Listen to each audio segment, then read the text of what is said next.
Government of Canada recently expanded its parental leave benefits, offering more choice and flexibility to working parents. However, some have stated these changes do not go far enough. Today's panel will discuss parental leave for post-secondary students, where we are, where we'd like to be, and how we could get there. First, we have Lauren, who is the director of the student advocacy group Canadian Student Alliance. Next, we have Nadia, an education policy expert and author of Post-Secondary Education and Parenthood in Canada. Finally, Jacqueline is a graduate student and mother of one-year-old Roland. Lauren, the Canadian Student Alliance has stated that supports available to students who become parents during post-secondary education are lacking. Can you expand on the issue and why this is important? Absolutely. Many students are unable to qualify for parental leave benefits through EI because they don't have enough insurable hours. Canadians are staying in school longer and need to in order to get good-paying jobs. Without support, students may not return to school and future earning and career prospects are limited. Nadia, how big is the issue? Well, we aren't sure how many students in Canada will become parents while studying. There is no real data to measure the issue. What we do know is that this is an emerging issue internationally. In England, for instance, 8% of full-time students and about 35% of part-time students are parents. Research also suggests the number of students who become pregnant during their study will likely increase due to the overlap between the age of graduation and the age of starting a family. So for a first-hand perspective, we turn to Jacqueline. You recently returned to your graduate studies after taking a year off to care for your newborn son. Can you tell us about your experience? Well, when I took leave from my graduate studies, I lost my scholarship, which I had expected, but I also had to pay a fee to reserve my spot in the program. I lost my health benefits and university privileges, which meant my living costs went up. I could barely stay afloat and ended up cutting my leave short. Honestly, it was a struggle, and I even thought about dropping out, but didn't want to compromise my future. Government messages like get an education, have a family are contradictory to me, and I shouldn't have to choose between the two.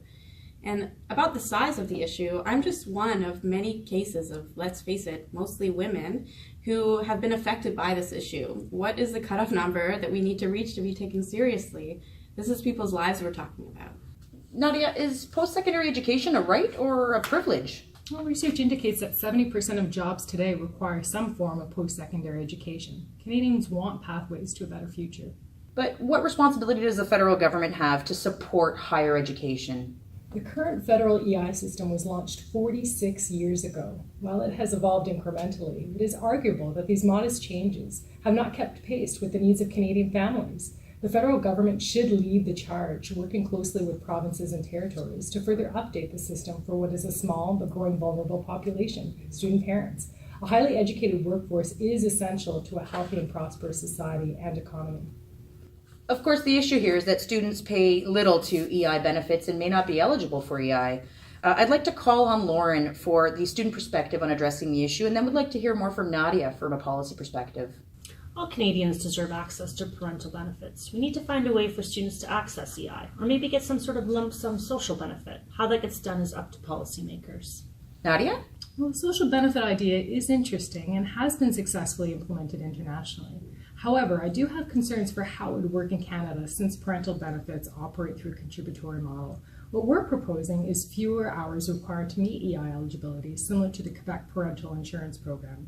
Failing that, student parents will have access to EI benefits, so long as they commit to gain employment within a set period of time and for a minimum amount of time to pay back the benefits received.